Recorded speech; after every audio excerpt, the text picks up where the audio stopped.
We got news that Carey Price will speak to the Montreal media this Monday, October 24th. I'll be speaking about what that could mean, plus some good that Carey Price has been doing in the community today. Next, we'll be talking about Mike Matheson and some really high praise he got from his former coach. To top it all off, I'll be going through the Habs lines at practice today, and then we'll have a little bit of a Filip Mesar update, so you won't want to miss this episode of Habs Digest. Hello, bonjour, and welcome everyone to the October 19th edition of Habs Digest. Don't forget to like and subscribe to the channel. We're aiming for 1,000 subscribers by the end of the season, and at the rate things are going now, I think we can hit that. So don't forget to share this with your friends, family, and whoever might enjoy. So let's get into the first topic today. Carey Price. We have an update coming. So I'll show a tweet here on the screen. Eric Engels said that Canadiens' Carey Price is scheduled to speak with the media on Monday, October 24th.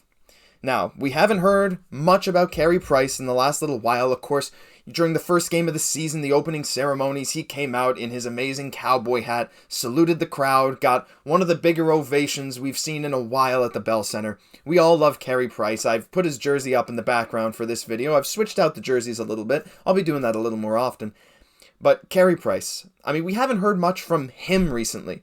I believe it was the summer, or just before the season started, where we last heard something from him. There was that Athletic article talking about, what surgery might involve for Carey Price and the odds that he might come out the other side an NHL player again. So we're kind of curious, what is this update going to entail? The first thought on a lot of people's mind is retirement. And I'm going to come out and say right now that is not what's going to happen. If he comes out and says that, come back to this video and just dislike it and flame me in the comments. But he is not retiring. There is no way, not yet. He has $30 million plus still left on his contract. If anything, we'll just be getting an injury update maybe from Carey Price. I assume it'll be talking about his role with the team this season. Whether or not he's going to be around the guys, maybe helping out Samuel Montembeault in net, maybe Caden Primo, giving him some lessons, sort of acting as a pseudo-coach role. Maybe that's what it is. Or maybe he'll give an update on whether or not he's going to opt for the surgery. So, while this update could be huge, I'm tempering my expectations. This update was scheduled to happen before, but due to Carey Price's schedule and the Canadiens' travel schedule, it hasn't happened yet. So it's not like this is a surprise media briefing with Carey Price. This is something that was scheduled that got a little delayed. So for those of you that are thinking he might retire, or he might say, I am never setting foot on NHL ice again, maybe that is what's going to happen, but I don't think so. I think that this will be a positive thing for us Habs fans, if anything, just to give us some clarity over his situation and how well he's progressing. But, not only that today with Carey Price, we heard the news that he'll be talking to the media, but he was out doing some good in the community today. Take a look at this.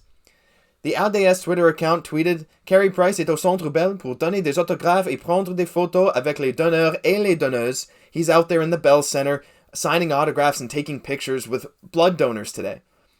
So even in the midst of people wondering, what the news is with him, his media update coming on Monday, Carey Price is still out doing good in Montreal.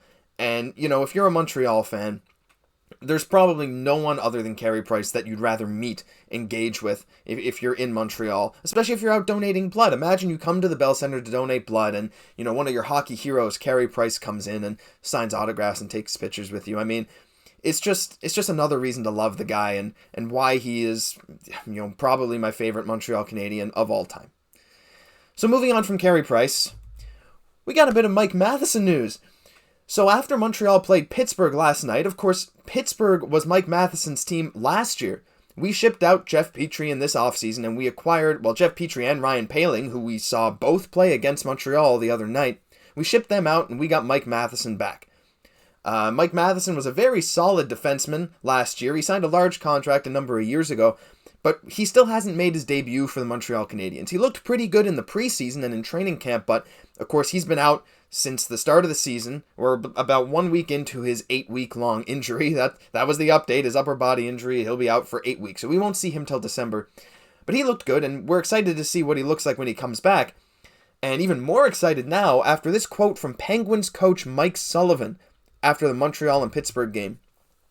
So you can see here, Priyanka Emrith on Twitter tweeted that Let's Go Pens, the Pittsburgh Penguins head coach Mike Sullivan, had high praise for Habs Mike Matheson. Quote, "He's one of the great athletes I've coached. His skating ability, his strength, his ability to shoot the puck, he can really drive offense. He's a one-man breakout when he goes back for pucks." And if you're a Montreal fan, this is really exciting to hear. I mean, we got to see a little bit of it in the preseason, but I'm sure, like a lot of you, I haven't watched a lot of Mike Matheson in the past. I'm not really a Pittsburgh fan. I haven't really been following his trajectory. Sure, I watched some highlights when Montreal traded for him, but to hear that praise from his former coach is really great for us. I mean, that's kind of what we need, right? Montreal needs a bit of a spark of offense. Last game against Pittsburgh, we played really well, but think about it. We only scored 2 goals in regulation against Pittsburgh. Of course, we had the amazing Kirby Dach overtime winner for a third of the game, but we only scored 1 goal against Washington, and we got shut out against Detroit.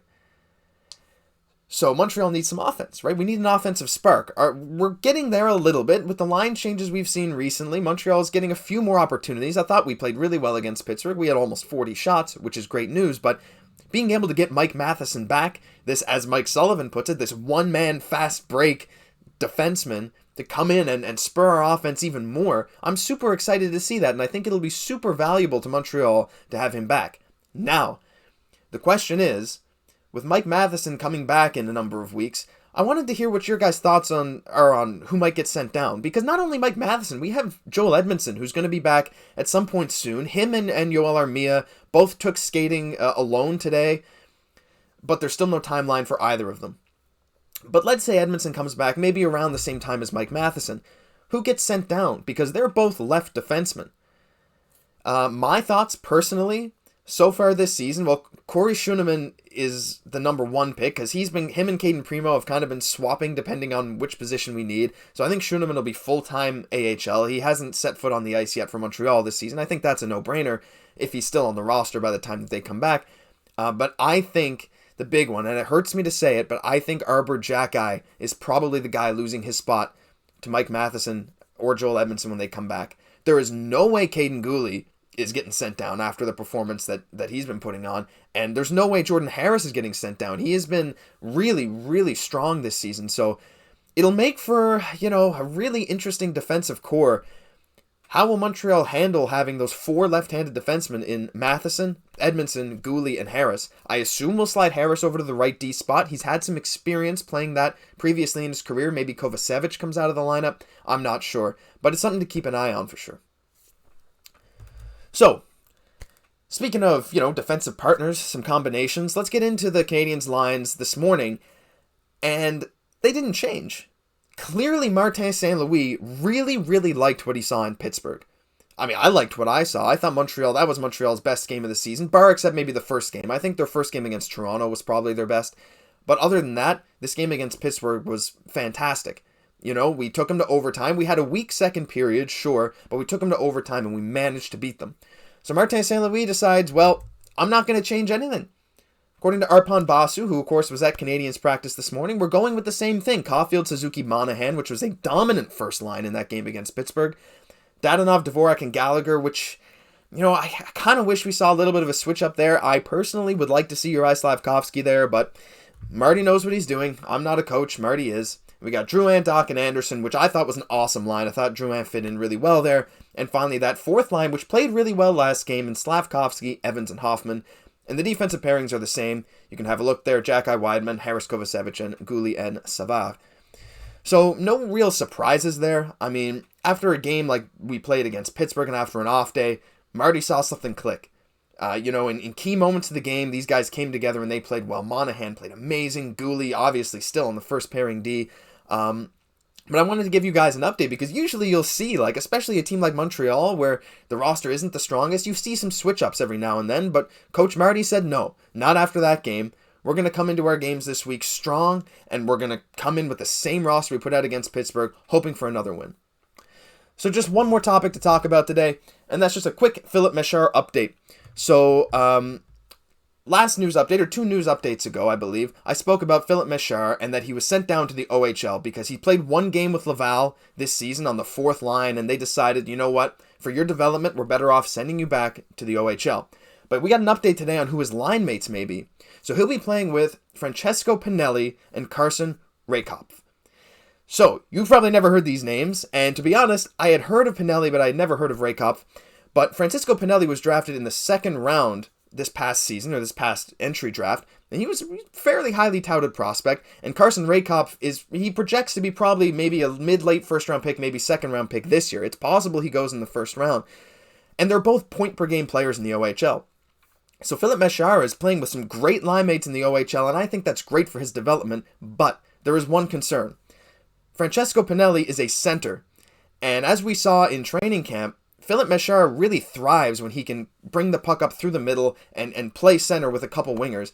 That's where he seemed his best in the preseason for Montreal, so it'll be interesting to see how he plays with Pinelli at center, and how Mesar decides to play on the wing, or maybe they'll put Mesar at center, depending on how he performs versus Pinelli. So anyway, he's got some good line mates, point-per-game line mates, and I think that he could be in for a very, very good OHL season. Very promising prospect, 18-year-old kid from Montreal. Super excited for him. But anyway, that's going to do it for today's news update. Again, don't forget to like, subscribe, share this with anyone that you think might enjoy some Habs content. I'll see you for the game recap tomorrow. This has been Josh Gosse, and I hope to catch you in the next video.